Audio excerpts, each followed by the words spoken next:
Hello YouTube, Sam here from youtube.com/onlivegamer for the new Boston, and in this tutorial we're going to be working more on the card program. Now if you don't understand what you see already on my screen, then you might want to go ahead and move back a couple of tutorials and start from the beginning of the card program tutorials. Okay, so now that I got that out of the way, let's go ahead and add a constructor and another method that we can use inside of our card class. Now these are all essential because we're going to be using those in other classes that we make by using inheritance. So let's go ahead and just make a simple method that will, or a function that will tell if the car is moving. So we'll just comment this. So is the car moving, and we'll type public function is moving. It's not going to accept any arguments because we don't need any, and we will make it a Boolean type because the car is either moving or it's not moving. It's that simple. So now we're going to test the speed. So if speed, and we are accessing the property speed right here. So, and this uses what's called indirection, to where we're not actually accessing this variable directly, we're using this property. So if speed equals 0, and if that confuses you, the indirection concept, then I'll be talking about it later on, and you've already been using it a lot throughout your programs.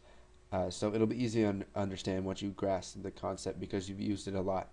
So if speed equals 0, then what do we want to do? We want to just simply return false. Now if speed is anything else other than 0, then we're going to go ahead and return true. Now they can also be moving at a negative speed. We're just going to allow that. Let's say they're going backwards. Now this technically isn't right because it's impossible to move at a negative speed. You always have to be going a certain speed in one direction or the other. But for this program, let's just allow them to go backwards by using a negative speed. So if it's anything other than 0, we'll just simply return true. Now let's go ahead and create a constructor so that whenever somebody creates a new car object, it's going to go ahead and set some of these values for them so that they don't have to do that. So we'll just go ahead and use the constructor. So sub new, go ahead and enter, and it'll add n sub for us. So let's just go ahead and set some of the default values for this. So we'll set the color, the speed, and the number of doors. So color equals, let's make it red. Speed is going to initially be equal to 0, or here, int speed, it's going to be equal to 0, and then int number of doors, we'll just go ahead and set that equal to 5, and that's including the trunk. So you got 4 and then the trunk.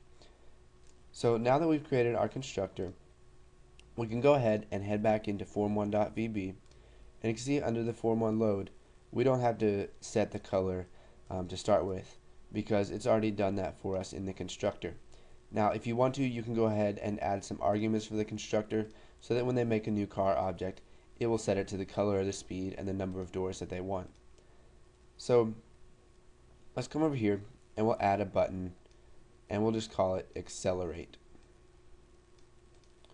So we'll set the text to accelerate. We'll set the name to button accelerate, and now we'll go ahead and access the click event for that. So just like all of the other click events, we're going to be using an input box. So we'll just type default car, or not default back color. It keeps doing that for me because it's not selected. So default car dot accelerate, and for the arguments we're going to need an integer. So what we're going to do is we're just going to convert a string to that.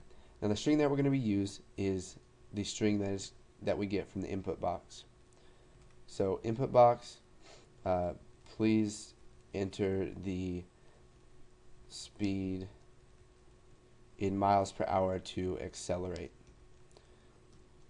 So this tells them what to do. The title, we'll just set it to speed, and then we'll leave the rest as default. So the first argument of our conversion is going to be the string that we get from the input box. And now the second argument, we're going to convert that to type integer. So now we just need to make sure that all of our parentheses line up. So we've got one there, and we've got another one right here. So we're going to have to put, let's see, I think one right there. Or not, let's put one right there. Okay, so now that we've called accelerate, let's just go ahead and show the car info. So we'll just type default car dot toString. Now I know I'm going to get a lot of comments about this saying like, why did you override toString to do this when you could have created your own method that shows the attributes of the car? Well, the reason I did this is to get you some practice with the overrides, and because we're not going to be using toString anywhere else in our default car class.